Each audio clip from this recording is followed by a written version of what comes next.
ఇండియాలో ఫుట్బాల్ కు ఆదరణ లేదని ఆటను పట్టించుకునే వాళ్ళు కరువయ్యారని సవాళ్ల దారిలో వెళ్లాల్సి ఉంటుందని తెలుసు. కానీ ఛెత్రి మాత్రం ఫుట్బాల్ ప్రయాణాన్ని ప్రారంభించాడు. అడ్డంకులు అధిగమించాడు. గొప్ప ప్రదర్శనతో ఫుట్బాల్ గురించి తిరిగి మాట్లాడుకునేలా చేశాడు. అద్భుతమైన నాయకత్వ లక్షణాలతో అదరగొట్టాడు. సుమారు 2 దశాబ్దాలుగా జట్టు భారాన్ని మోశాడు. తనను ఆపేందుకు ప్రత్యర్థి జట్లు ప్రత్యేక ప్రణాళికలు వేసేలా తనపైనే భారతావని ఆశలు పెట్టుకునే స్థాయికి ఎదిగాడు. భారత ఫుట్బాల్ కు పర్యాయపదంగా మారాడు. 2005లో పాకిస్తాన్ తో పోరుతో 21 ఏళ్ల వయసులో అంతర్జాతీయ అరంగేట్రం చేసిన అతను ఇప్పుడు 39 ఏళ్ల వయసులో కువైట్ తో మ్యాచ్ తో దిగ్గజంగా రిటైర్ అయ్యారు. అత్యధిక అంతర్జాతీయ మ్యాచ్లాడిన అత్యధిక గోల్స్ చేసిన భారత ఆటగాడు అతనే. మరెన్నో రికార్డులు ఖాతాలో వేసుకోవడమే కాకుండా దేశంలో ఫుట్బాల్ కు తిరిగి ఆదరణ పెంచడంలోనూ ఛెత్రి ప్రధాన పాత్ర పోషించారు. అతన్ని ప్రేరణగా తీసుకుని ఇప్పుడు ఎంతో మంది ఆట వైపు వస్తున్నారు.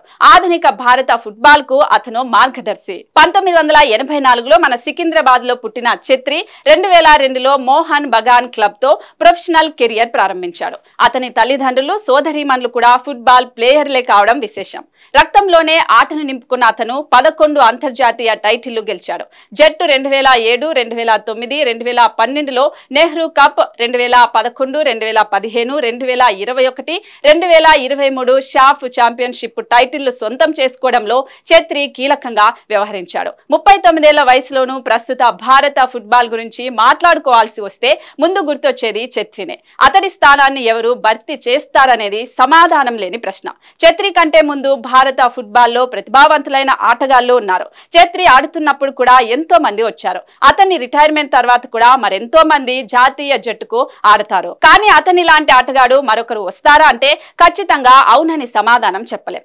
ఆ 9వ నెంబర్ కు న్యాయం చేసే వాళ్ళు రావడం కష్టమే. అలాంటి స్ట్రైకర్ వారసత్వాన్ని కొనసాగించడం అంటే మాటలు కాదు. బాక్స్ లోపల ఫినిషింగ్ నైపుణ్యాలు, తలతో బంతిని లోపలికి పంపే తీరు, ఖచ్చితమైన పాస్లందించే విధానం, బంతిని నియంత్రణలో ఉంచుకోవడం, నిలకడగా దాడి కొనసాగించడం, ఇలా ఛెత్రి తనదైన ముద్ర వేశాడు.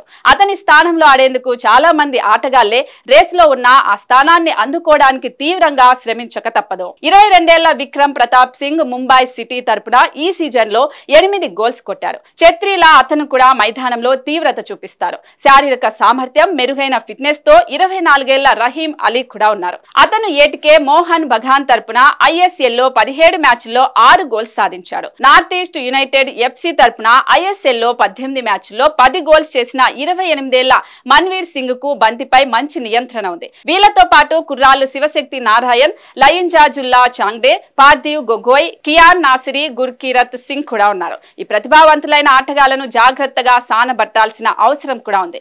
జట్టులో ఒక్కరిపైన దృష్టి సారించకుండా 4-5ని ఛెత్రి స్థాయికి తీసుకొస్తే అప్పుడు ప్రపంచ కప్ లో భారత్ ఆడే రోజు మరెంతో దూరంలో ఉండదు.